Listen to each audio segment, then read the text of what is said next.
Bonjour à tous, bonsoir, bienvenue dans iWeek, toute l'actu Apple en direct ou presque. Ce soir, on a enregistré l'émission avec quelques minutes d'écart par rapport à l'horaire habituel. Il est quasiment 20h, 20h et des poussières. Vous êtes peut-être avec nous sur YouTube, on a décidé de jouer quand même la carte de la diffusion en direct. Merci d'être là, merci d'avoir patienté. Et si vous nous regardez en replay ou en podcast, eh bien pour vous, ça ne va pas changer grand-chose puisqu'on est au rendez-vous avec deux des fidèles de l'émission, deux des fidèles d'iWeek. D'abord, Ellie, que je salue, de retour. Salut Ellie, comment vas-tu? Hello.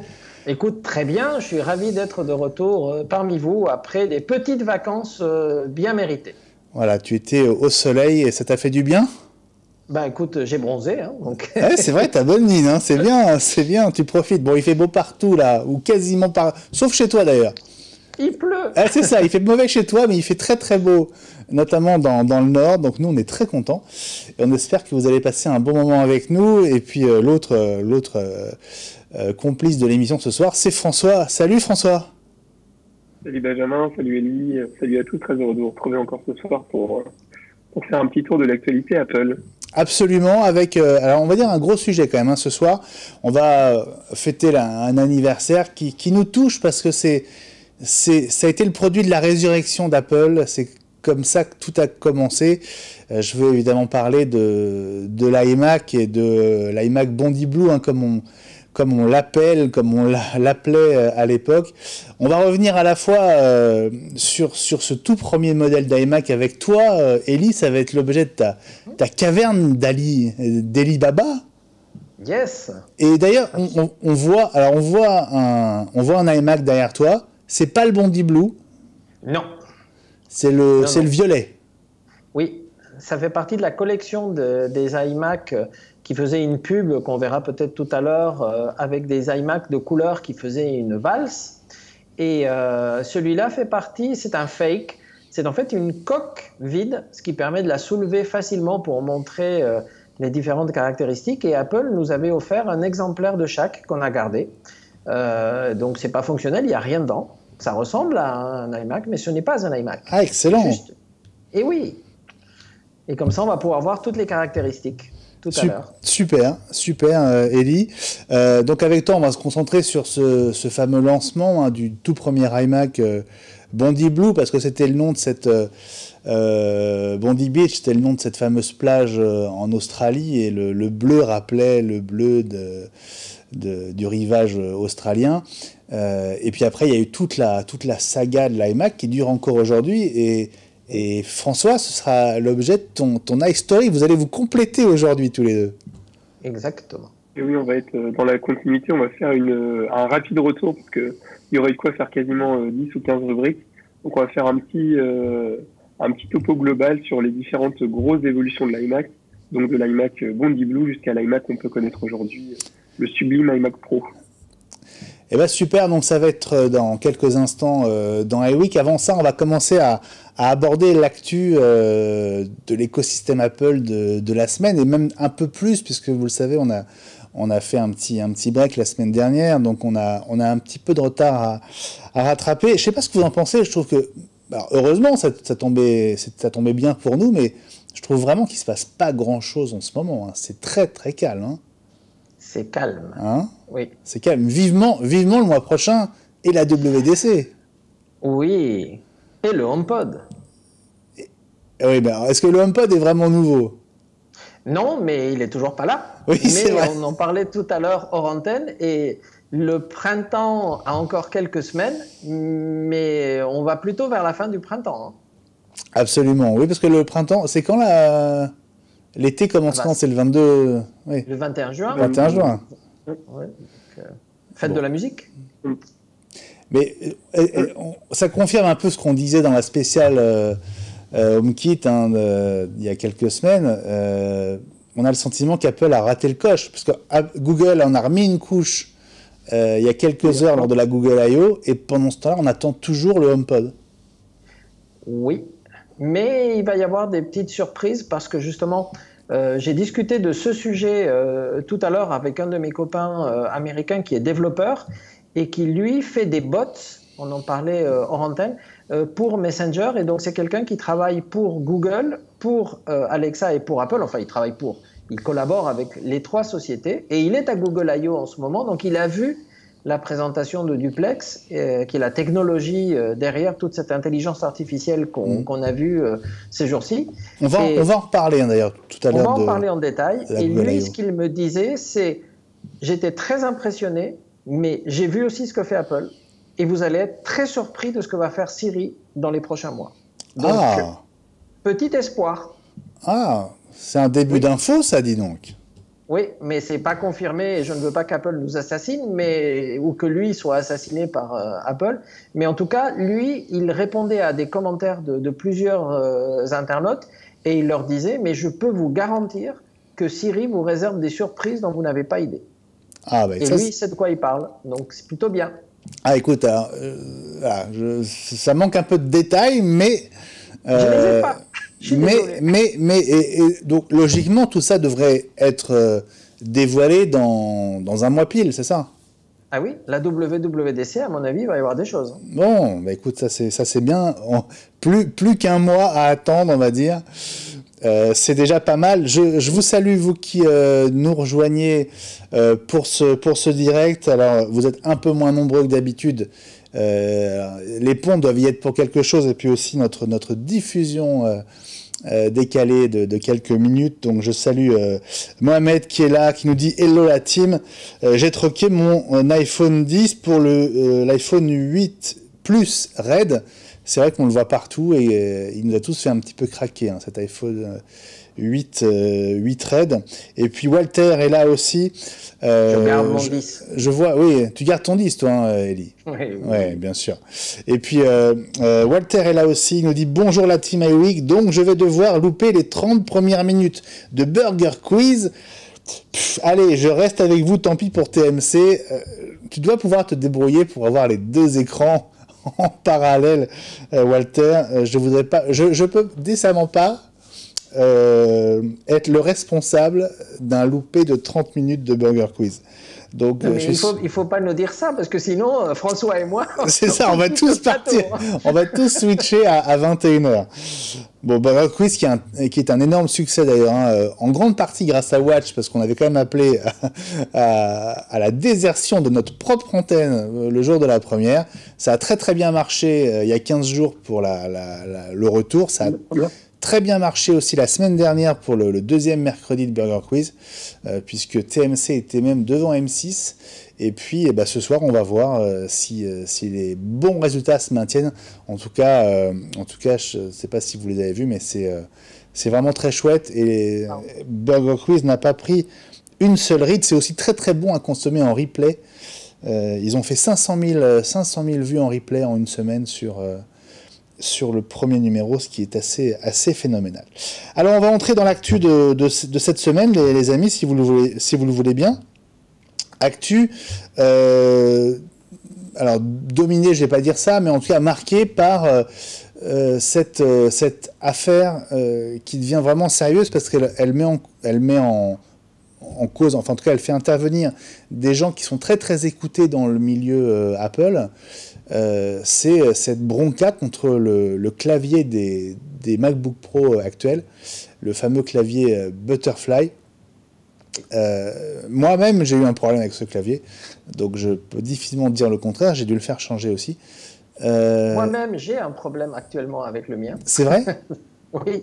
Et ma touche majuscule ne marche plus. Donc, je suis désespéré parce qu'on tape un mail à toute vitesse, on a l'habitude.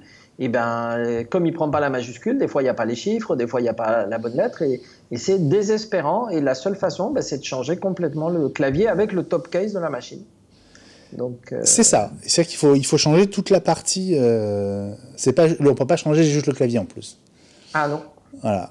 Donc il y a quand même des grandes voix du monde Mac, François, hein, qui ont clairement dit que c'était une des pires innovation entre guillemets qu'Apple est proposée depuis longtemps. C'est vrai que les retours sont quand même très très mauvais sur Internet. On a vu beaucoup de gens qui se plaignaient de cette fiabilité qui laissait clairement désirer. Alors moi, c'est vrai que je suis encore resté sur le vieux MacBook Pro, enfin le vieux entre guillemets, parce qu'il a 2 ans, enfin si, il a eu 3 ans. Le vieux MacBook Pro Retina, et c'est vrai que ça donne clairement pas envie de passer directement le cap sur ce MacBook Pro avec le clavier papier, parce que visiblement, ça a l'air vraiment laborieux. Et c'est très dommage, surtout que ça cause une immobilisation quand même assez longue du matériel si par hasard on n'a pas la chance d'avoir un Apple Store à proximité ou un APR à proximité de notre domicile, quoi. C'est quand même dommage, surtout que c'est une des nouveautés qui a été quand même fortement mise en avant sur ce MacBook Pro. Ouais. Alors parmi les grandes voix du monde Mac qui se sont élevées contre ce clavier, il y a John Gruber. On en disait un mot d'ailleurs récemment dans l'émission. John Gruber, donc le célèbre site minimaliste mais très bien informé Daring Fireball, oui. Qui en a remis une couche en publiant des statistiques de points de vente sur les retours liés à des défauts sur le clavier. Et on le voyait sur cet article d'Apple Insider. Les claviers Butterfly, donc papillon des MacBook Pro 2016, ont 2 fois plus de pannes que les claviers des modèles précédents. Est-ce que c'est suffisamment significatif pour que ça devienne un vrai problème pour Apple, Elie, à ton avis? On n'a pas vu encore des chiffres très élevés. Donc on a des problèmes. On a eu plusieurs clients qui en ont eu. Moi-même, j'en ai en ce moment. Mais ce n'est pas systématique sur tous. Donc on n'a pas eu une avalanche de clients qui sont venus au SAV avec des problèmes de clavier. Donc ce n'est pas encore à un niveau alarmant. Mais ça pourrait, et s'il tombe en panne progressivement, ça pourrait le devenir. Et puis, comme il n'y a pas de procédure de réparation simple, parce que changer le top case des nouveaux MacBook Pro, c'est quelque chose qui prend bien fait une demi-journée de travail de technicien. Hein. Donc, c'est pas, tu peux pas l'amener et attendre qu'on te le change comme une vitre d'iPhone. Hein. C'est vraiment... il y a des dizaines de vis à enlever. Il y a un appareil, on l'avait montré, je crois, une fois... dans l'émission sur le SAV, pour les MacBook Pro, il y a un cadre où il y a des tirettes, c'est extrêmement complexe à démonter. Ouais. Moi, j'ai eu un souci avec ma touche majuscule qui ne remontait plus. C'est moi pareil. Voilà. Donc, c'est comme si le ressort en dessous était cassé. Et donc, du coup, on a plus de sensation quand on fait un espace. Donc, on ne sait pas si on a fait l'espace ou pas. Et une fois sur 2, on ne l'a pas fait. Il faut regarder sur l'écran. On va retaper une 2e fois sur la touche. Enfin, ça rend quasiment le clavier inutilisable, en tout cas pour travailler sérieusement, quoi. Donc c'est très embêtant. Et il se trouve que dans mon cas, Apple avait pris le MacBook Pro et puis ils ont découvert une trace d'oxydation. Et donc ils ont conclu un dégât liquide, ce qui a annulé ma garantie. Voilà. Aïe. Donc et on t'avait pourtant dit d'arrêter la tequila. J'avais tout gagné, voilà. J'avais tout gagné, un très gros succès. Est-ce que ça pourrait devenir une class action, ou en tout cas donner lieu finalement à ce que Apple prenne en charge des réparations gratuites ou un programme de remplacement? Elie? Si ça prend de l'ampleur, oui, je pense, sans aucun doute, parce qu'Apple tient beaucoup quand même à l'image de ses produits. Et là, on parle du MacBook Pro, c'est quand même le haut de gamme. Donc Apple ne peut pas laisser quelque chose comme ça prendre de l'ampleur. Hein. C'est pas un portable à 500 €. Hein. Ben non. Hein? Bon. Donc c'est un vrai petit problème. On va changer de sujet. On va passer aux appareils mobiles de chez Apple, mais on va rester dans la case problème. Qu'est-ce que c'est que ce bug du point noir? Expliquez-moi. Qui veut m'expliquer le bug du point noir? François? T'es chaud? François. Je t'avoue que je ne maîtrise pas bien le sujet, je vais te laisser en parler. Il n'a pas eu le temps de réviser, François. Elie, est-ce que tu as suivi cette info? Eh bien, non, à ma grande honte. Bon, alors, ce soir, pas brillant. Ah, les gars. Bon, en fait, C'est un caractère En gros, spécial, c'est c'est comme les emojis hein, qu'on peut choisir d'utiliser dans un iMessage. Et il se trouve que le codage de ce point noir est très très long. C'est-à-dire que si on entre dans le code, ça fait des lignes et des lignes et des lignes de code. Je ne sais pas pourquoi, mais c'est comme ça. Et donc le fait d'envoyer plusieurs fois cette image en fait de point noir qui est comme une puce en fait à un correspondant va provoquer un certain nombre de problèmes sur son iPhone. Alors c'est complètement dément. C'est lié à iOS 11. Ça devrait être rectifié, je pense, de manière assez. Il y aura une mise à jour de assez fulgurante, hein. Mais bon, c'est assez étonnant. Elie, pour aller sur un sujet sur lequel tu vas être plus à l'aise, tu nous prédis des galères en perspective avec une mise à jour d'iOS, la prochaine grosse, ça 11.4, oui. Et elle désactiverait le connecteur Lightning au bout de 7 jours. Une semaine, c'est ça. Mais qu'est-ce que c'est que cette histoire? Alors Apple, en ce moment, ils sont très sensibles à tout ce qui est sécurité et ils ont été très agacés par ce boîtier dont on avait parlé dans une émission qui permet de déverrouiller un iPhone en faisant de la brute force. En fait, c'est un système avec 2 connecteurs Lightning et en fait, ça envoie des mots de passe à répétition, etc., jusqu'à arriver à craquer le code. Et donc, pour éviter ça, Apple a introduit, en tout cas dans la bêta 11.4, quelque chose qui était déjà dans la bêta 11.3, mais qui avait sauté lors de la version finale, qui est un dispositif qui désactive le port Lightning au bout d'une semaine sans identification. C'est-à-dire que si vous ne vous êtes pas connecté ou pas identifié au bout de 7 jours, le port Lightning est bloqué, il ne sert qu'à charger l'appareil, mais il ne permet ni d'envoyer, ni de ressortir des datas du téléphone, sauf évidemment si vous vous identifiez. Donc ça le réactive dès qu'on tape son mot de passe iCloud. Mais si ce n'est pas le cas, si par exemple vous perdez votre iPhone ou si les autorités d'un pays quelconque récupèrent un iPhone d'un terroriste, ou on va aller savoir, hein, ils auront du mal, si le téléphone est resté plus d'une semaine inactif, à le craquer. Et ça peut être problématique.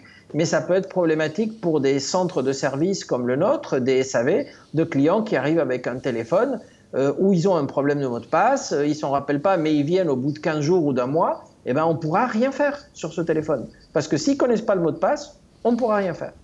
Enfin, Apple pourra peut-être, mais nous, en tout cas, non. Donc, il va falloir expliquer ça aux clients. C'est pour ça que je parlais de galère. D'un côté, c'est bien qu'Apple se préoccupe de la sécurité de ces terminaux et rassure les utilisateurs. Donc ça, c'est très bien.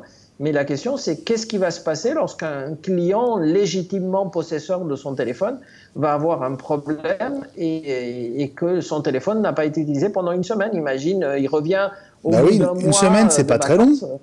Non, c'est très rapide. Ça a été calculé. Mais attention, c'est dans une bêta, rien ne dit que Apple va le laisser dans la finale. Hein. C'est pour l'instant une spéculation. Ouais. Mais en tout cas, ça inquiète beaucoup. Ouais, étonnant. Donc, oui, on n'est pas sûr que c'est une fonction qui va rester dans la version finale.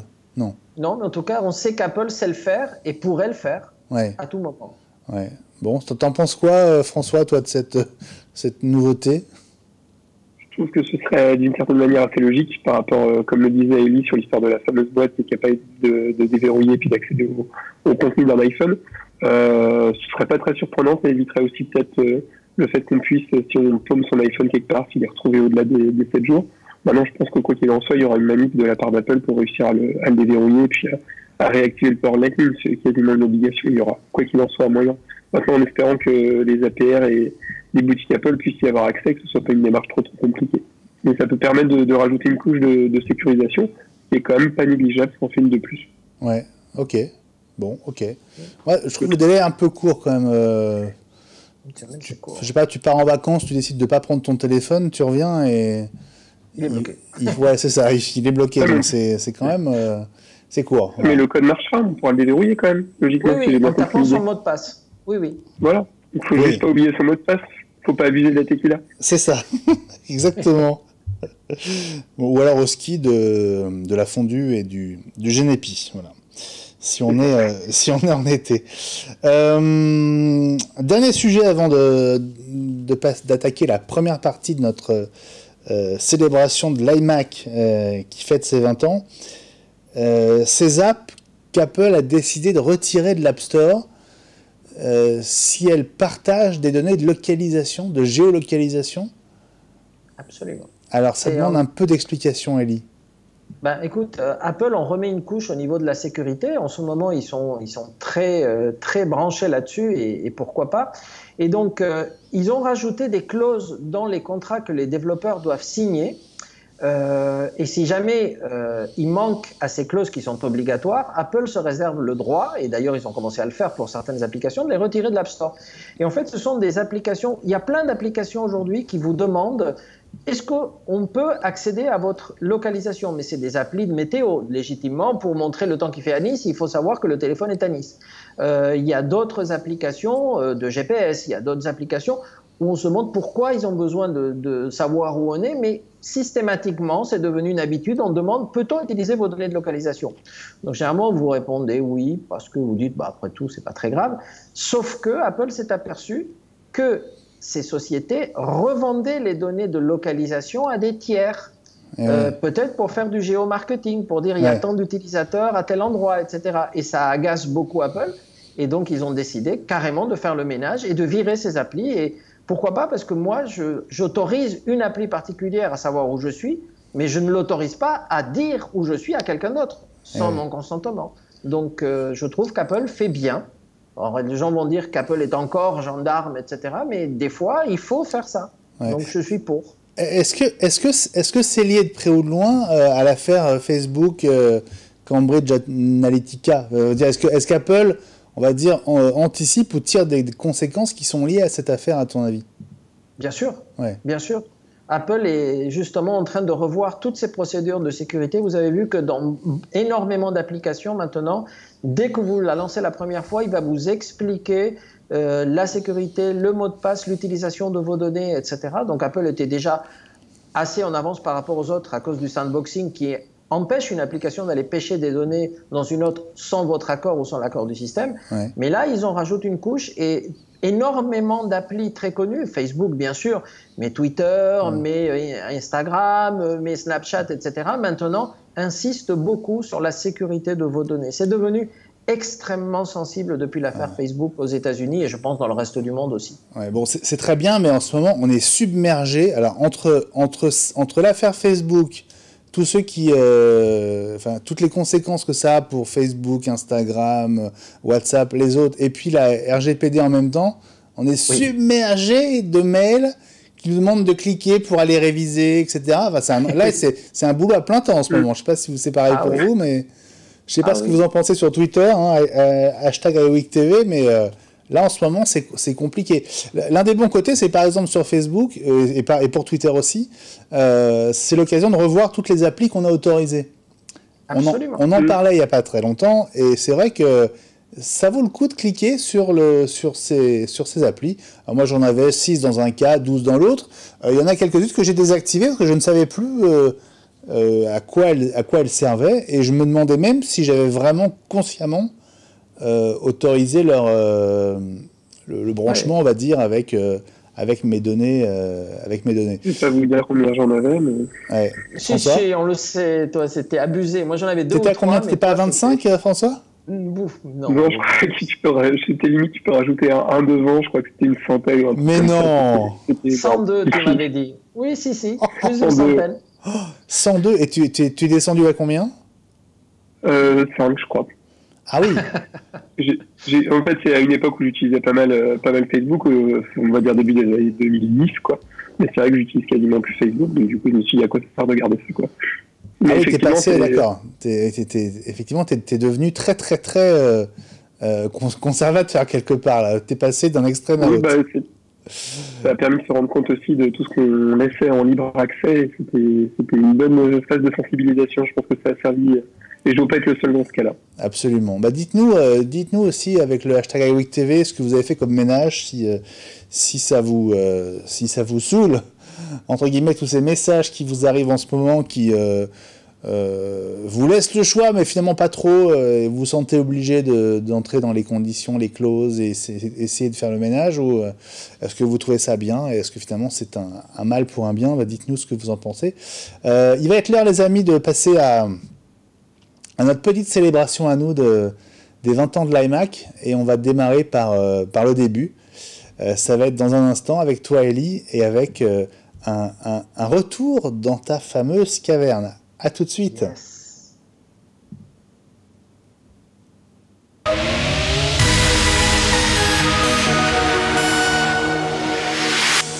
La caverne d'Eli Baba, la bien nommée, avec toi, Eli Abitbol. Eli Baba, c'est toi, évidemment. Et oui. Alors, vous avez, de manière assez évidente, eu envie de traiter le même sujet tous les deux. Donc, on s'est dit, bah, répartissons-nous les rôles. Et toi, Eli, tu vas nous raconter vraiment le tout début de cette histoire, cette saga de l'iMac, le fameux Bondi Blue, comment ça a commencé. Bah, vas-y, à toi, régale-nous, parce que c'est que du bonheur, ça va être la Madeleine de Proust. Bah écoute, c'est une époque en plus qu'on a vécue et qui était une époque très intense, et j'ai choisi de vous expliquer ce qui s'est passé avant, et ensuite on va arriver au lancement où on a pas mal de choses à dire. En fait, Apple, dans la deuxième moitié des années 90, donc 95 à 97, avant le retour de Steve, qui était en 97, était une société au bord de la faillite. Et Apple, en 95, avait raté, mais vraiment raté, la plus grande invention de cette fin des années 90, à savoir Internet.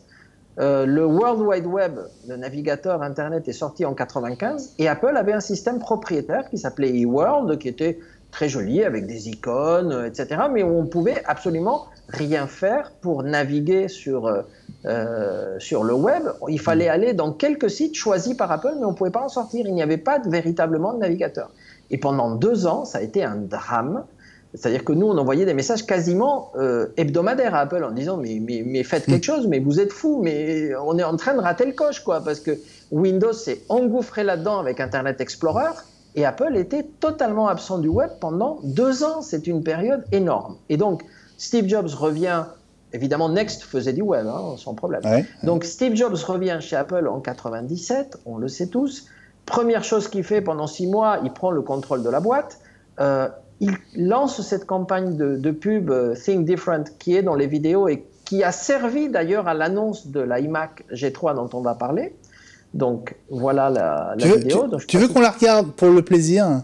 Ah oui. Allez, pour le plaisir. Here's to the crazy ones, the misfits, the rebels, the troublemakers, the round pegs in the square holes, the ones who see things differently. They're not fond of rules, and they have no respect for the status quo. You can quote them, disagree with them, glorify or vilify them, but the only thing you can't do is ignore them. Because they change things. They push the human race forward. And while some may see them as the crazy ones, we see genius. Because the people who are crazy enough to think they can change the world are the ones who do. Quelle belle époque. Ouais. Et oui. Et donc là, c'était de l'image, mais Apple devait sortir un produit, puisque la gamme n'était pas du tout compétitive à l'époque. Et donc c'est d'ailleurs à cette époque-là que Steve avait trouvé quelqu'un qu'il a failli virer dans sa première... Donc un jeune designer appelé Jonathan Ive, qu'il avait rencontré lorsqu'il faisait le tour des bureaux avec une question très Steve Jobs, en disant « Vous avez 30 secondes pour m'expliquer pourquoi je ne dois pas vous virer ». Et il a fait ça à énormément... Tu dis, il a fait ça avec beaucoup de gens? Oui, il faisait le tour des bureaux d'Apple et il posait une question très brutale à tout le monde. « Vous avez 30 secondes pour m'expliquer pourquoi je ne dois pas vous virer ». Et ce qui, comme les gens s'y attendaient pas, ça a été un grand moment de solitude pour beaucoup de personnes. Et Jonathan Ive a réussi à passer ce cap, et je pense qu'il a parlé de ses designs en cours que le management ne voulait pas voir implémentés. Et un de ses premiers designs, c'est la bestiole qui est derrière moi, donc pas la bonne couleur, mais qui ressemble à ça. Donc cet iMac coloré, translucide, qu'Apple a lancé donc en 1998, c'est pour ça qu'on fête les 20 ans, et qui était un produit très innovant, mais au niveau hardware, il a fait une énorme rupture technologique, mais surtout qui était un produit, et les premières pubs parlaient de ça, qui permettait de se connecter à Internet en 3 clics, et en fait 2, puisqu'il y avait 3 actions pour se connecter à Internet. C'était la pub. Alors tu sais quoi, Elie, yes. Parce que tu nous as réuni plein de choses à montrer, il faut qu'on les montre dans l'ordre quand même. On re-regarde juste le moment où Steve Jobs dévoile l'iMac pour la toute première fois. Absolument. Allez, ok, on y va. Now, this is what they look like today. And I would like to take the privilege of showing you what they're going to look like from today on. This is iMac.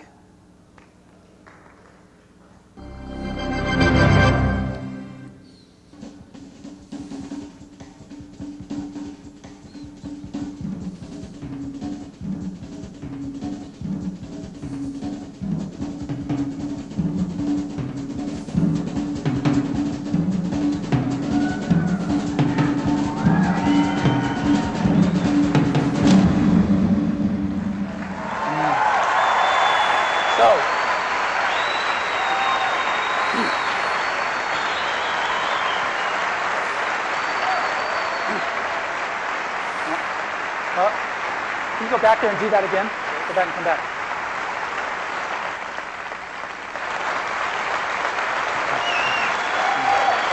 Thank you.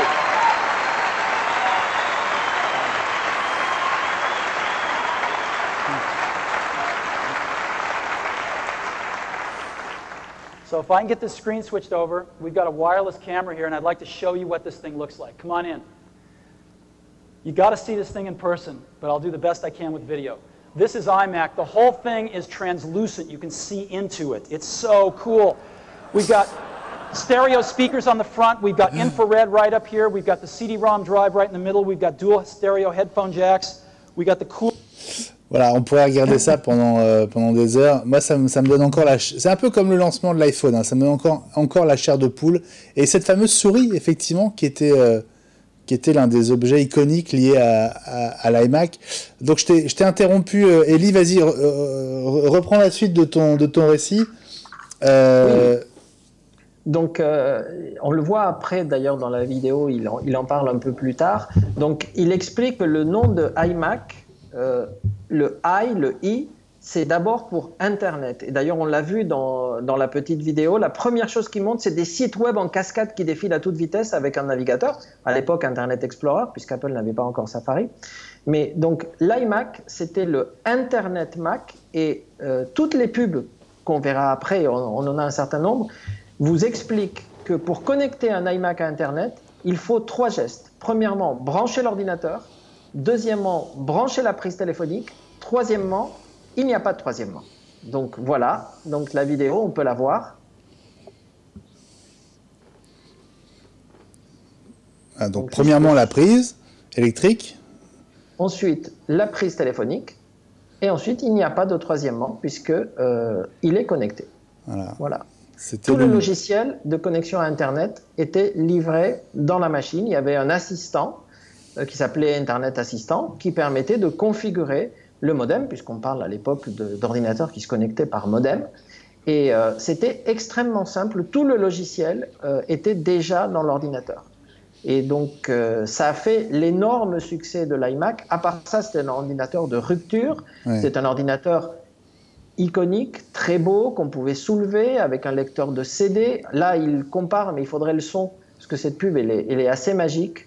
Je ne sais pas s'il y a le son. Non, je ne l'ai pas là, sur celle-là. D'accord. Bon, ben, en fait, c'est Jeff Goldblum qui était la voix d'Apple à cette époque, qui explique qu'un PC, c'est un ordinateur qui a énormément de câbles, qui est moche, qui est beige, et à côté de ça, vous avez un iMac qui est Bondi Blue, qui est transparent et qui a un câble qui part derrière, en fait deux, puisqu'il y a le câble du modem.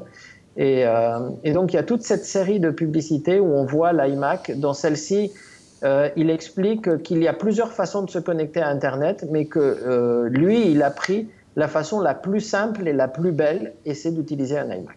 Ouais. Si vous êtes avec nous d'ailleurs pendant le direct, dites-nous avec le hashtag iWeekTV ce que ça vous rappelle, si ça vous émeut, si vous avez eu un iMac de la toute première génération. Dites-nous donc voilà, si ça vous rappelle des souvenirs. Le design a été un point fondamental parce que aujourd'hui ça nous semble un peu vintage, mais à l'époque c'était révolutionnaire. C'était énorme. Ouais. Déjà la forme et ensuite la couleur, le fait qu'il soit translucide, le fait que tout soit intégré, le fait qu'il s'est pensé à mettre une petite poignée en dessous qui permet de le surélever, le mettre à la bonne hauteur. Il y a la poignée qui permet de le transporter. Les haut-parleurs, il n'y a aucun câble qui sortait, tout était dedans. Il y avait cette petite trappe de côté qui permettait de brancher les accessoires. Ça a été très controversé à l'époque parce que c'était un ordinateur qui est sorti avec des ports USB alors que tout le monde utilisait des ports parallèles. Donc, oui, ça c'était aussi c'était une révolution. D'ailleurs, honnêtement, Apple a été le premier et ceux qui sont passés à l'iMac on se sont sentis un peu seuls pendant un moment quand même. Hein. Absolument, il n'y avait pas énormément de périphériques USB. Et puis surtout, c'est un ordinateur qui est sorti sans disquette. Hein. À l'époque, c'était du jamais vu, oser sortir un ordinateur sans disquette. Hein. C'était énorme. Donc, tout basé sur le CD. Ah ouais, c'était énorme. Et là, c'était du CD. Après, il y a eu des ordinateurs avec DVD. C'était des iMac, mais ça, François va en parler, donc qui sont sortis avec lecteur de DVD. Et ensuite, avec graveur de CD et graveur de DVD. Donc, il y a eu toute une évolution en gardant le même look. Ouais. Bon, il y a certaines vidéos qui sont super drôles là-dedans, puisqu'Apple s'est amusé à faire. Il y en a une, c'est celle-ci, Simplicity Shootout. En fait, ils ont pris donc quelqu'un qui a 27 ans, qui a un MBA, qui a acheté un HP Pavilion. Ils ont pris un gamin de 7 ans, accompagné de son chien Brody. Et donc, ils ont lancé un chrono, donc vous allez le voir dans la pub, pour installer. Donc, il démarre. Vous avez l'utilisateur de PC qui commence à déballer ses nombreuses boîtes. Il y en a 3 ou 4. Mais c'est un adulte. Hein, et en plus, il a un MBA. Donc, c'est quelqu'un qui connaît. Hein, donc, et qui va commencer à l'installer. Et pendant ce temps, vous avez le jeune accompagné de son chien qui va installer son iMac. Donc vous avez le chrono qui défile. On n'a pas vu, mais il l'a sorti en le prenant par la poignée, ce qui était aussi un truc très différenciant. Donc là, il va montrer le beau clavier et la belle souris. Et vous allez vous rendre compte il va le mettre en marche, bien sûr, hein, qu'au bout de 4 minutes, exactement, voilà la poignée dont on parlait, lui, pendant ce temps, il continue à déballer des cartons. Hein, donc c'est... Bon, je l'avais jamais vu celle-là, je trouve ça excellent. Mais surtout la musique, elle est incroyable. Et puis le commentaire, comme il se moque. Donc si après tu peux dans le replay le mettre avec le son, tu vas voir, c'est exceptionnel. Donc il branche, il va brancher son... Là, il reprend évidemment des éléments marketing connus. Il va brancher son modem, sa souris, il va mettre en marche la machine. Et au bout de 4 minutes, il est en train de surfer allègrement. Alors que notre ingénieur est toujours en train de lire ses manuels et de brancher des prises, qu'il va quand même mettre 18 minutes, et au bout de 18 minutes, Windows nous demande de rentrer le code de sécurité. Attends, il n'est pas du tout installé, l'ordinateur. C'est pas mal, 18 minutes. L'installation, ouais, tu vas voir. Et il se moque, mais vraiment, c'est à mourir de rire. Ouais. Et c'est l'époque où Apple osait des pubs comme ça. Donc voilà, lui, il est en train de surfer, donc tranquillement, tu vois, Internet assistant, voilà, connect, hop, il est connecté, Internet Explorer. Bon, l'image a un petit peu pris la pluie, hein, mais on comprend bien l'idée. Malheureusement, c'est pas... Élie, parmi les histoires autour de l'iMac, je me souviens avoir lu, genre, je ne sais plus dans quel bouquin c'était, le récit des dernières semaines avant cette fameuse keynote avec Steve Jobs qui soulève le drap.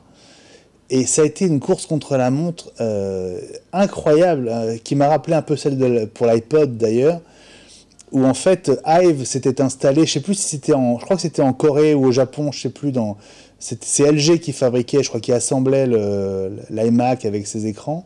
Et Hive s'est installé là-bas pendant plusieurs semaines pour superviser le début des chaînes de fabrication, et lui et une quinzaine ou une vingtaine de membres de l'équipe d'Apple étaient sur place à l'usine, et ils sont physiquement revenus chacun avec un iMac dans leur valise pour que les 20 premiers exemplaires soient là le jour J. Mais tout ça s'est fait à quelques heures près. Enfin, ça a été une course contre la montre incroyable.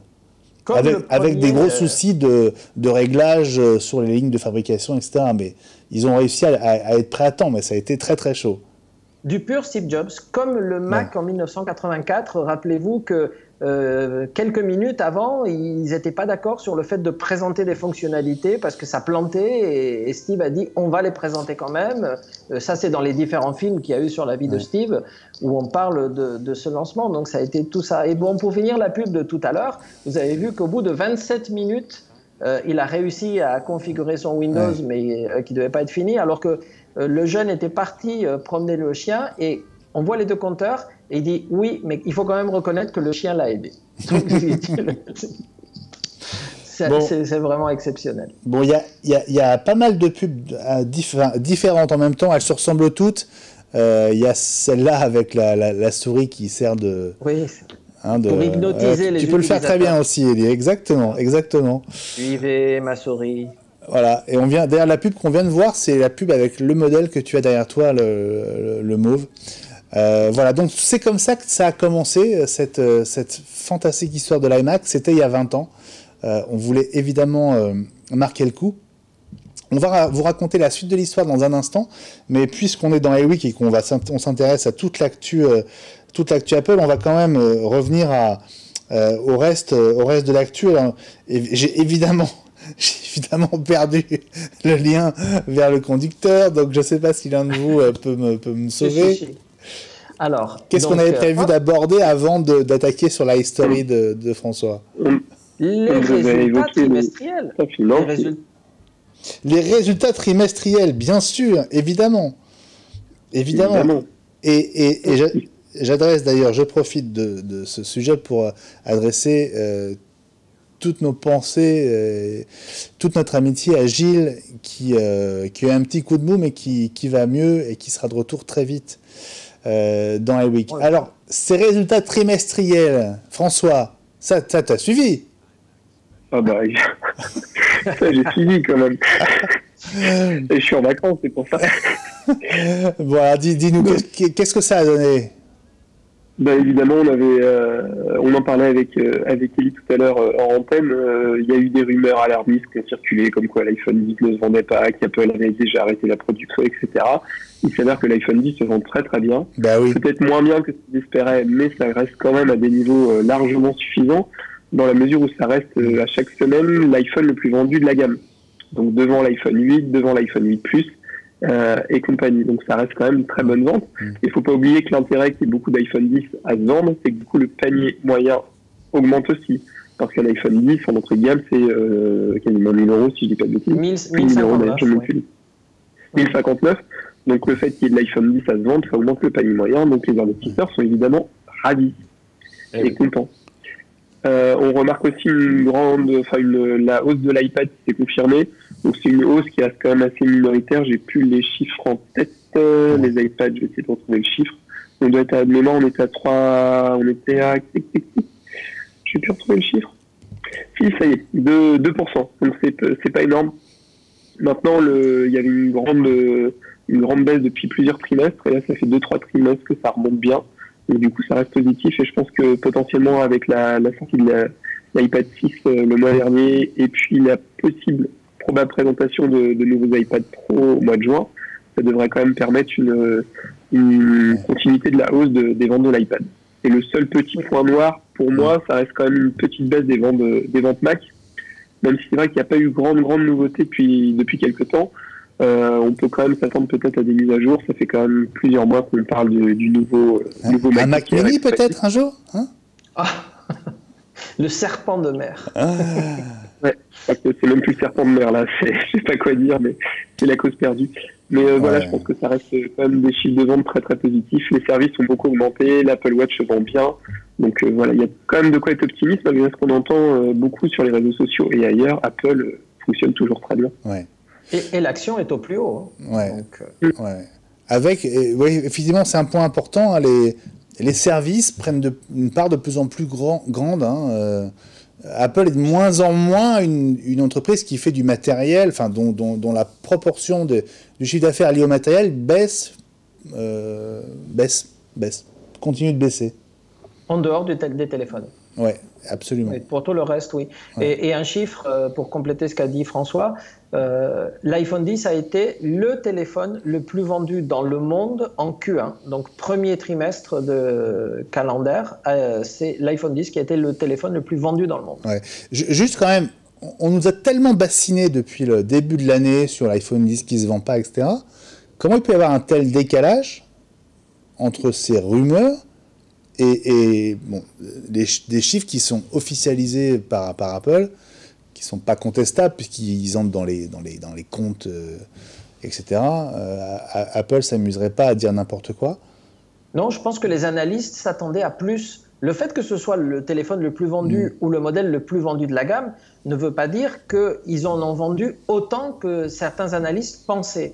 De notre côté, comme le prix moyen a beaucoup augmenté, les revenus d'Apple se portent vraiment au mieux possible. Hein. Donc, si cet iPhone avait été placé à 999 €, prix psychologique à ne pas dépasser sur un smartphone, les ventes auraient été encore plus fortes. Et d'ailleurs, les ventes du Galaxy S9 ont subi le même phénomène. Je crois qu'il y a un prix psychologique. Certains clients, en dehors des geeks comme nous, ne sont pas prêts à payer plus de 1 000 € pour un téléphone. Il y a une barrière psychologique. Ouais, c'est très intéressant ça. Tu ressens ça, François, aussi? Alors, je suis désolé, il y a eu une grosse pointe de réseau. J'ai rien entendu de tout ce qui était dit depuis 30 ou 40 secondes. Vous étiez en mode ralenti ou en mode accéléré, donc c'était particulièrement drôle. Mais du coup, j'ai rien entendu de ce que vous venez de raconter. Elie disait qu'il y avait une sorte de barrière psychologique. Beaucoup de gens n'acceptent pas, ne supportent pas l'idée de dépenser plus de 999 € pour un smartphone. Que ce soit Apple ou Samsung d'ailleurs. Hein. Que ce soit Apple ou Samsung, clairement, je pense que c'est quand même une barrière. Ça reste un prix énorme pour ce qui est, entre guillemets, qu'un téléphone. Même si on sait tous que c'est plus que téléphone aujourd'hui, on s'en sert sans doute l'usage le moins courant, c'est le téléphone. Mais ça reste quand même un tarif énorme pour un objet de ce type-là. Maintenant, voilà, quand on est geek, on assume. Je pense qu'il y a aussi le côté objet de mode. Ça fait bien de dire qu'on a un iPhone 10. Maintenant, tout le monde n'est pas prêt à mettre ce prix-là dans un iPhone. Ouais. Bon, voilà, on va pas faire très long sur les résultats. Vous pouvez trouver tout le détail, évidemment, sur le web. Les résultats sont bons. Apple se porte bien. Maintenant, on a tous hâte d'être le mois prochain à la WWDC pour voir arriver les nouveaux OS et puis aussi du nouveau matériel. Sans doute pas le nouveau Mac Pro, mais tout peut arriver le mois prochain. Et c'est vrai que le début d'année est toujours très très long. On s'ennuie un petit peu en début d'année dans l'univers Apple, mais c'est comme ça, on a appris à vivre avec ce rythme. Allez, on se retrouve dans un instant pour la suite de... notre célébration des 20 ans de l'iMac. C'est le sujet de l'iStory avec François. À tout de suite.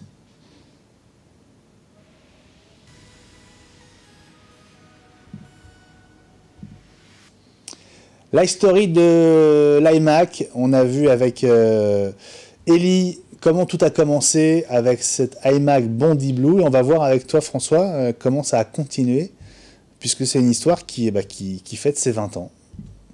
Bon anniversaire. Ses 20 ans aujourd'hui, et oui, bon anniversaire à l'iMac. Alors moi, c'est vrai que pour l'anecdote, c'est un ordinateur qui m'aurait fait très très envie, mais à l'époque, j'étais jeune, j'étais encore chez mes parents, et le fait que l'iMac n'ait pas de lecteur de disquette a fait qu'on n'a pas franchi le cap et qu'on est resté sur un vieux Macintosh qu'on avait à l'époque qui était un Performa 400. Donc j'ai réussi à en récupérer un petit peu de temps et j'étais très content. Et là, c'est pas la première génération, mais la deuxième qu'on voit donc je vous ai fait des petits montages photos cet après-midi.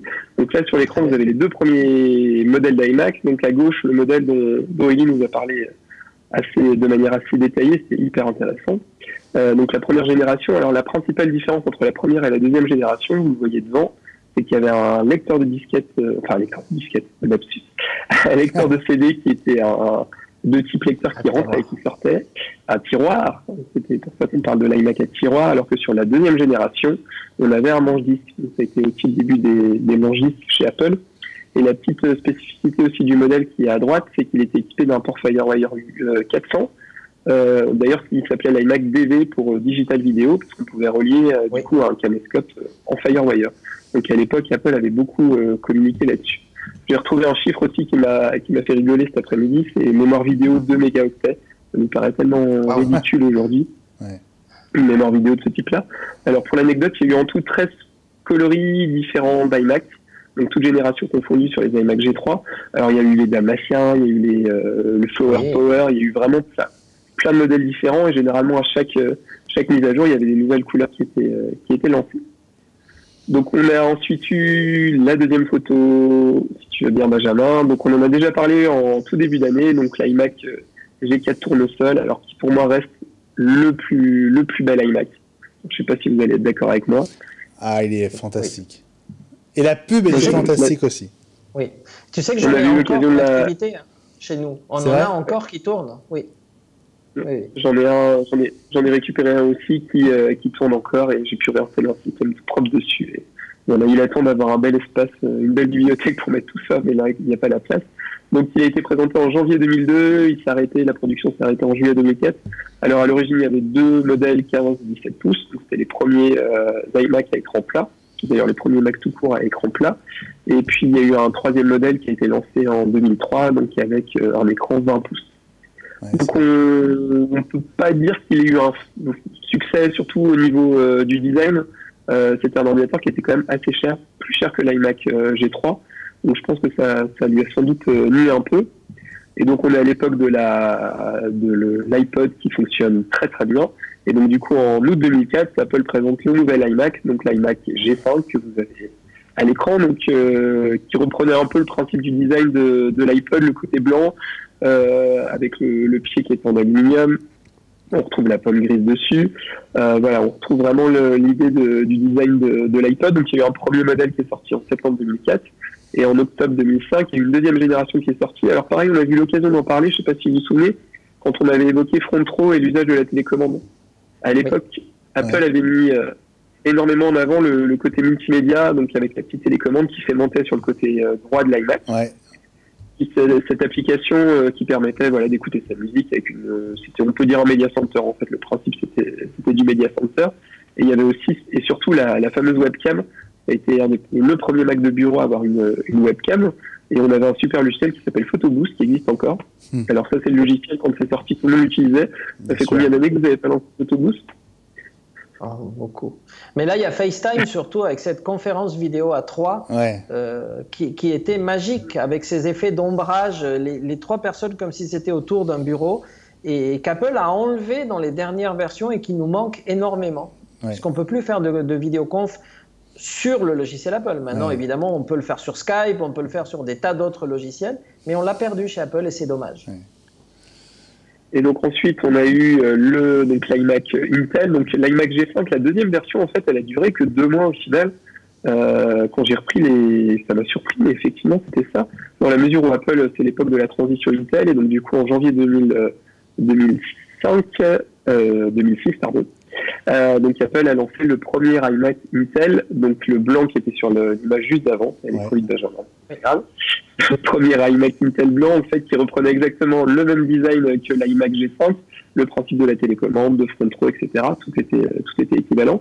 Et donc on a eu, par contre, l'arrivée d'un écran 24 pouces qui est sorti, donc qui commençait vraiment à faire un bel iMac. Donc c'est les premiers iMac Intel, Core Duo, Core Solo, etc. Il faut savoir que l'iMac Intel, le premier, était quand même 3 fois plus puissant que l'iMac G5. On va pas trop s'étaler là-dessus, ça va pas être trop technique. Ensuite, donc, on a eu l'iMac Intel Alu, donc je veux dire la photo suivante, donc c'est sorti à l'été 2007, donc qui reste une très très belle machine, donc, avec le cadre noir, le côté aluminium, même si c'est vrai que le design reste le même.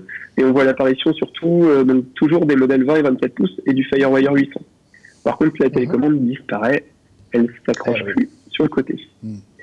Et on a donc la dernière grosse évolution pour moi de design, donc l'apparition de l'iMac, donc Unibody. Donc on voit surtout un changement au niveau du ratio de l'image, donc on passe du 4/3 au 16/9, avec deux tailles, donc 21 pouces et demi et 27.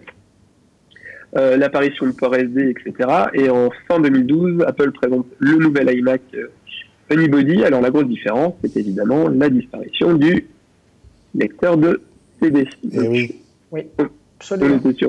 Qui permet de le rendre encore plus fin. Oui. Ouais. Est-ce que ça sert à quelque chose concrètement qu'il soit plus fin? Voilà. C'est du design, hein, c'est du design. Ouais. C'est comme le MacBook. Hein. Est-ce qu'on a besoin d'un truc aussi fin? Mais je parle du MacBook, hein, pas du Pro. Bon, par contre, ça rejoint des choses dont on a parlé plein de fois. C'est que 2012, et depuis 2012, ça fait maintenant 6 ans, pas de redesign. Alors, on a changé de couleur, on est passé au gris sidéral pour le Pro, ok, mais on est 6 ans pour un design chez Apple, c'est du jamais vu. Alors, il est peut-être beau, mais c'est 6 ans quand même. Hein. C'est vrai. C'est vrai, voilà.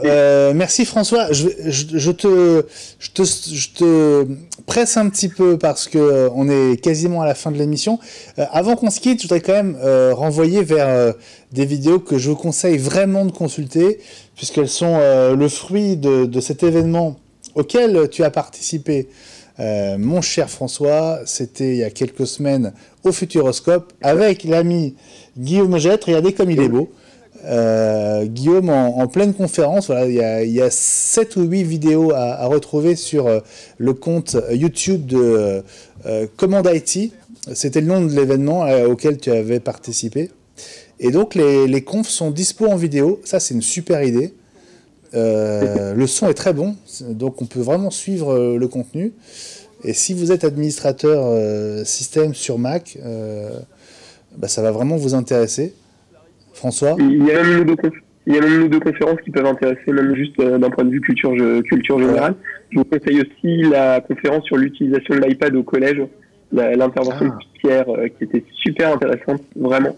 Je conseille à tout le monde, et s'il y a des enseignants qui nous regardent, ça peut être super intéressant aussi de voir un peu l'usage de l'iPad. C'était vraiment très didactique et les superbes effets évidemment de la conférence de Guillaume qu'on voit derrière. Voilà, magnifique.